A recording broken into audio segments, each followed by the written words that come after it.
Sveicināti Ortoklīnikas ortotologs podkāsta jaunākajā epizodē. Šoreiz pievērsīsimies vienam no noslēpumainākajiem un sarežģītākajiem cilvēka orgāniem, kurš veido tikai aptuveni 2% no mūsu kopējās ķermeņa svara, toties patērē 15% no organisma enerģijas un 20% no mūsu skābekļa krājumiem. Un tās ir mūsu smadzenes. Un šodien runāsim par smadzeņu veselību.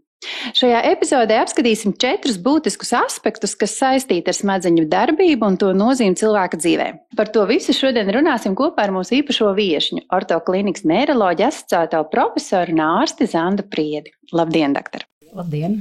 Smadzenes – tāds organisma komandcentrs.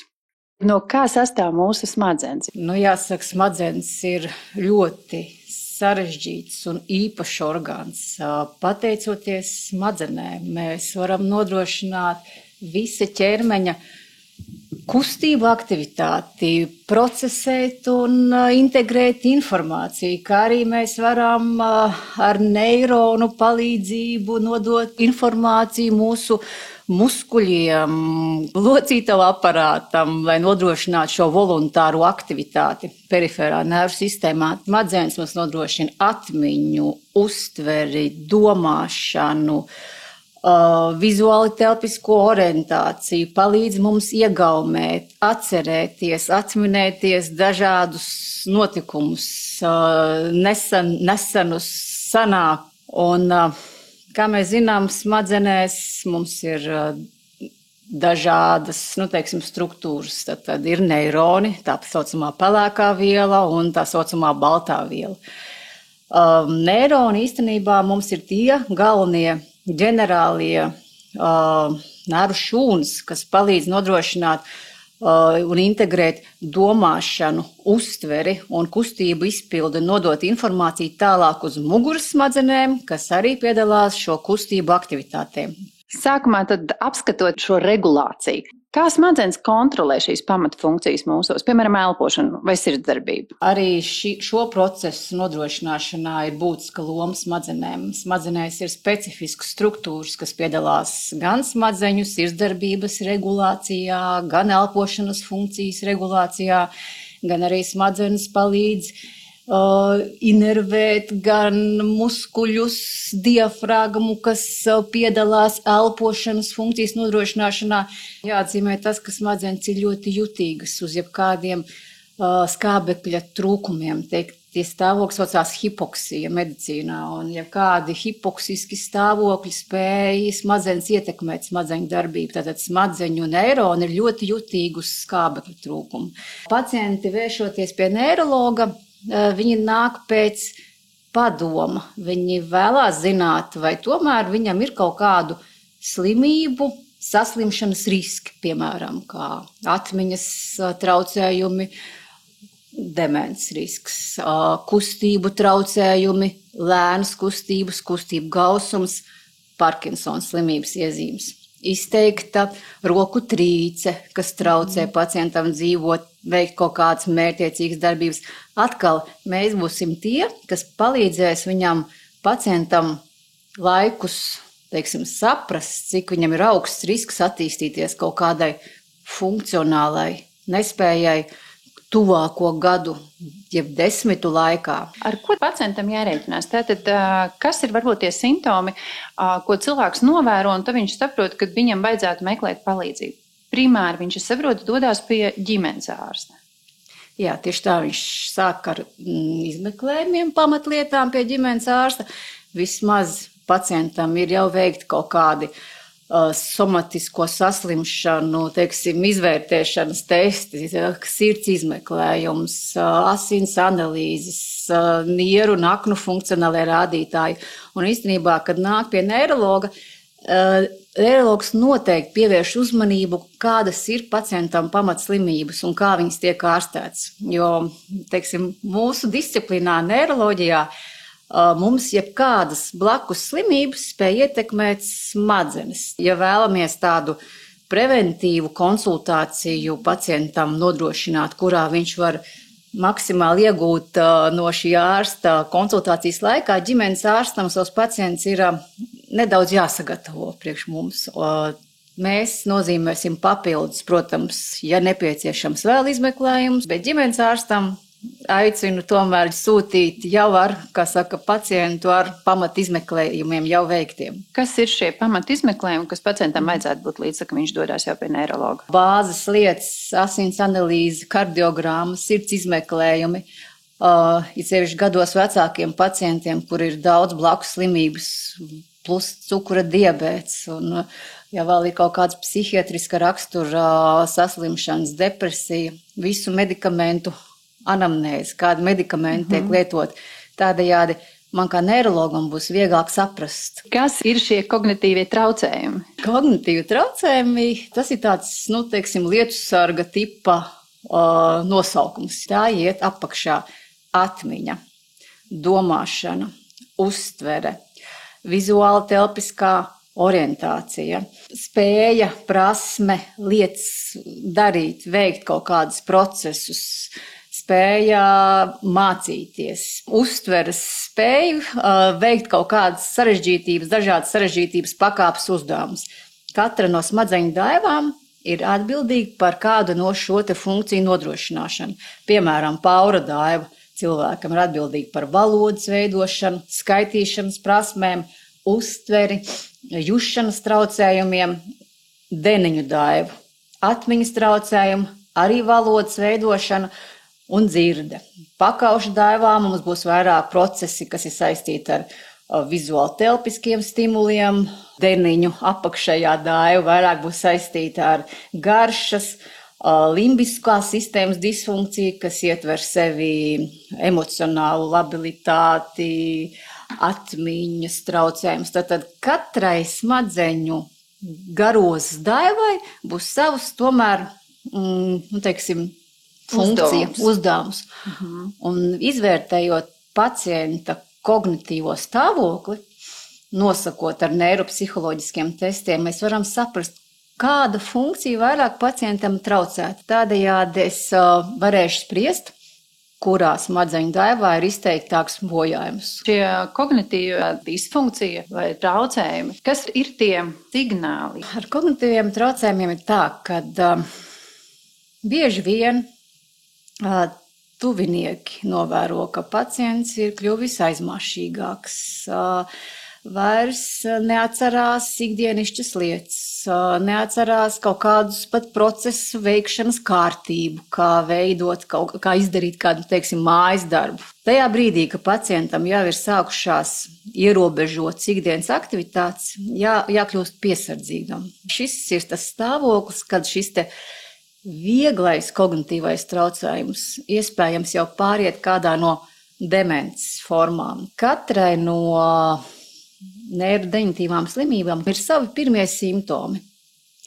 Tam cilvēkam, kuram sākās atmiņas traucējumi, vislielākais procentuālā iespējamība, ka viņam attīstīsies tomēr Alzheimer slimība. Tam pacientam, kam sākās vairāk domāšanas traucējumu, uztveres traucējumu, būs kāda cita smadzeņu neirodeģenerācijas forma, kas arī Ko nozīmē šis domāšanas traucējums? Vesels cilvēks, piemēram, situācijā kaut kādā konkrētā domā secīgi, loģiski, bet ja pacientam būs patoloģija, tad arī viņam šī te domāšanas veids būs izmainīts. Tā saucamā uzvedības dizinhibīcija, kas tāds atkal sveša terminoloģija, piemēram, pacients uzvedās neatbilstīgi pieņemtām normām. Tātad uzvedība, domāšana pacientam kļūst gausāk, bet ikdienā vēl izšķir tādu subjektīvu kognitīvu deficītu, ka mums pašām liekas, ka mums kaut kas nav kārtībā. Laikam man tā atmiņa tomēr laikam nebūs labi.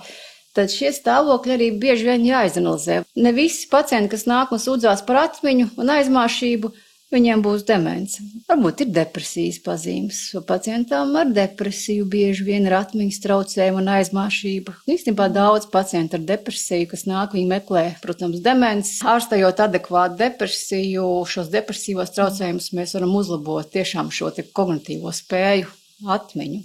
Tas nozīmē, ka Ja pat mēs ikdienā kaut ko novērojam pie sevis, tad labāk ir uztaisīt tādu preventīvo pārbaudu un aiziet pie ārsta aprunāties, bet nevajadzētu vienkārši palaist, neievērot. Protams, tieši tā, bet vairāk jau doma tāda, ka cilvēkiem jādomā, ja mēs runājam par sirds veselību, tad ir tāda smadzeņu veselība. Dažādi šie faktori, ko mēs varam dzīves laikā ietekmēt.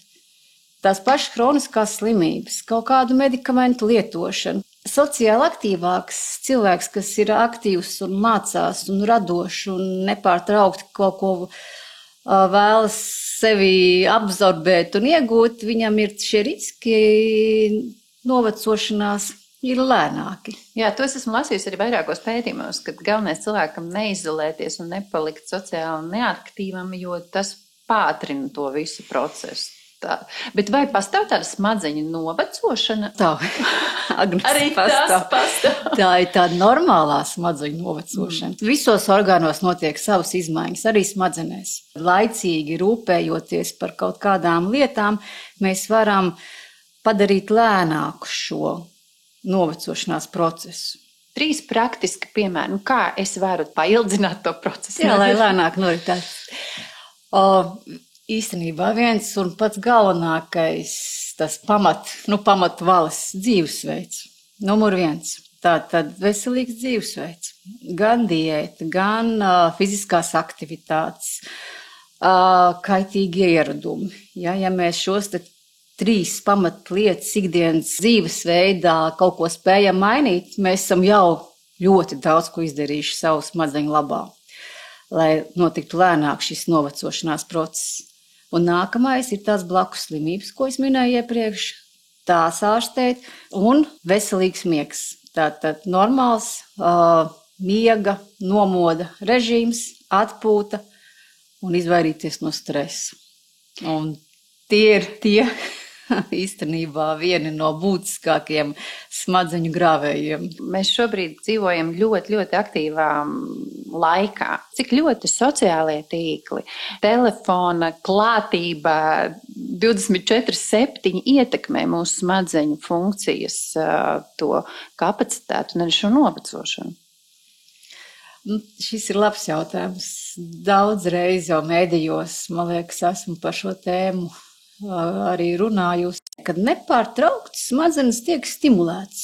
Nepārtraukti viņām tiek gan audiovizuāli stimuli, trokšņa stimuli. Pacients nespēja nevienu brīdi, palikt ar sevi. Viss novērš pacientu uzmanību no svarīgākā. Pacients vairs, viņš to dzirdējis, viņš to redzējis, bet viņš to informāciju nav apstrādājis līdz galam.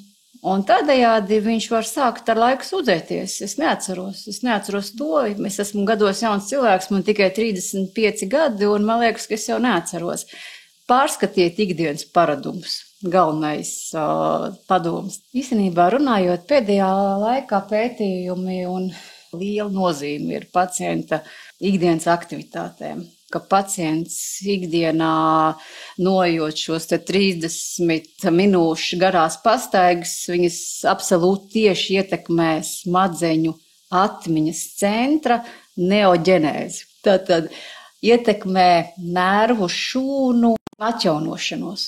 Tātad skābeklis, fiziskas aktivitātes tieši spēja ietekmēt šo smadzeņu jeb hipokampa atrofiju. Tad mēs varam pieskarties vēl vienam dažādu kopumam, kustību plasticitāte.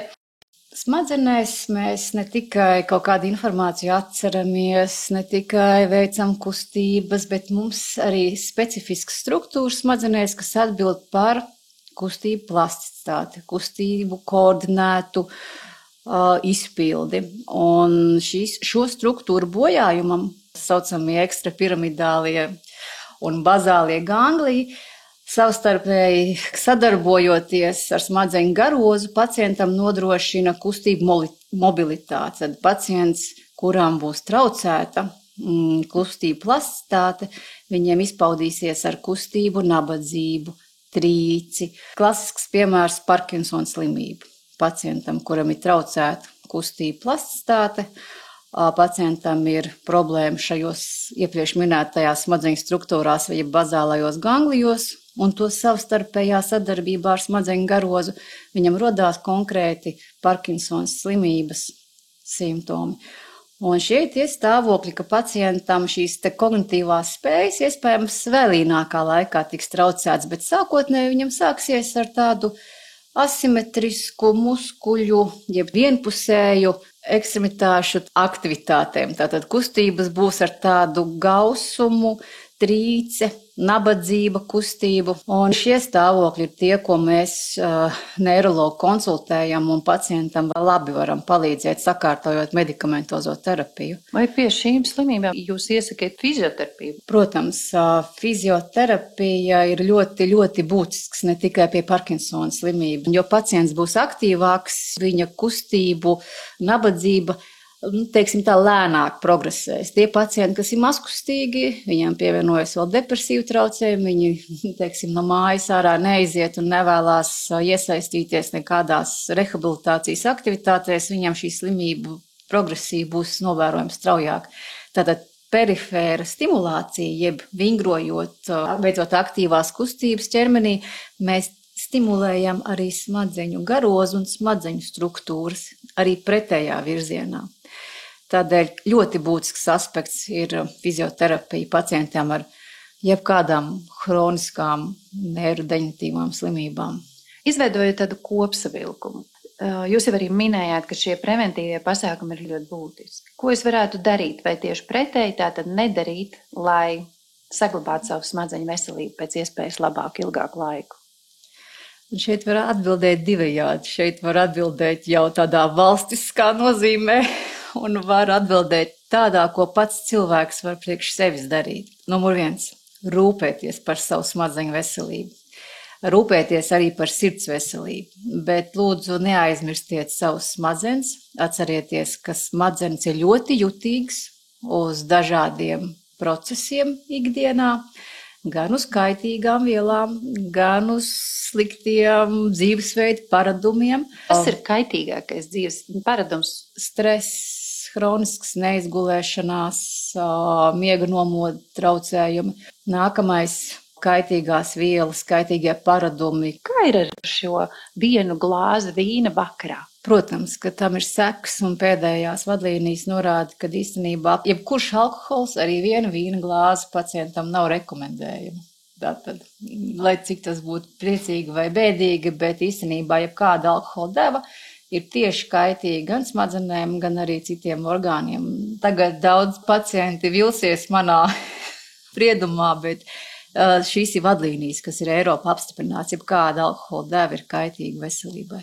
Neirologa apmeklējumu vajadzētu ieviest kā tādu ikgadēju preventīvu pasākumu, tīri sevi pārbaudīt, saprast, ka viss ir kārtībā, visu atceros, spēju normāli funkcionēt. Jāatcerās tas, ka īstenībā neiroloģiskās slimības pasaulē ir vadošais nespējas cēlonis pēc pielāgotiem dzīves gadiem. Tas nozīmē neiroloģiskās slimības, tas nebūs tikai insults, Alzheimers, Parkinsons slimība, šeit būs migrēna īstenībā. Tā ir prevalējošā neirodeģenatīvā saslimšana, migrēnas pacientiem, kuriem ir izteikti ierobežota ikdienas aktivitāte galvassāpju dēļ. Pie mums orto klīnikā jūs arī taisiet šos te asinsvadu izmeklējumu, jā, tieši tā. Taisam magnētisko rezonanci, asinsvads izvērtējam, gan varam veikt šo angiogrāfiju. Ar ultraskaņas izmeklējumu mēs varam pacientam noteikt kakla artēriju stāvokli, tas ir miega artērijas, mugurkaula artērijas un arī galvā iekšā, tātad maģistrālos asinsvads, kas atkal mums dod iespēju novērtēt. Pacienti ar galvas sāpēm, šo migrēnu, var arī pierakstīties pie jums un meklēt palīdzību. Tieši tā ir viena no indikācijām pacientiem ar migrēnu galvas sāpēm noteikti asinsvadu stāvokli. 40% īstenībā pacienti neiroloģiskie sastādi pacienti ar galvas sāpēm. Vai ir vēl kaut kas, ko jūs gribētu pateikt vai vērst uzmanību pacientiem, kuriem ir saskarsme ar neiroloģiju, neirologu? Jāatcerās ir tas, ka varbūt nevienmēr vienā vizītes laikā neirologs spēs atbildēt visus jautājumus pacientam. Tas spektrs ir plašs no sāpju sindromiem līdz atmiņas traucējumiem, līdz dažādām funkcionālām, aktivitāšu ierobežojumiem. Pacientam teorētiski jāsaprot, varbūt, ka pirmā vizīte būs šī iepazīšanās vizīte, pēc kuras noteikti nākamā atkārtotā mēs tālāk varēsim specifiskāk, dziļāk iedziļināties. Teikšu jums lielu paldies par šo, man liekas, kad informācijas tiešām bagāto sarunu. Liels paldies arī katram klausītājam, kas bija kopā ar mums šīs epizodes viešņu ortoklīnikas neiroloģa asociēta profesora un ārste Zanda Priede. Paldies jums! Paldies, Agnes, par interviju. Ceru, kādam noderēs. Pilnīgi noteikti.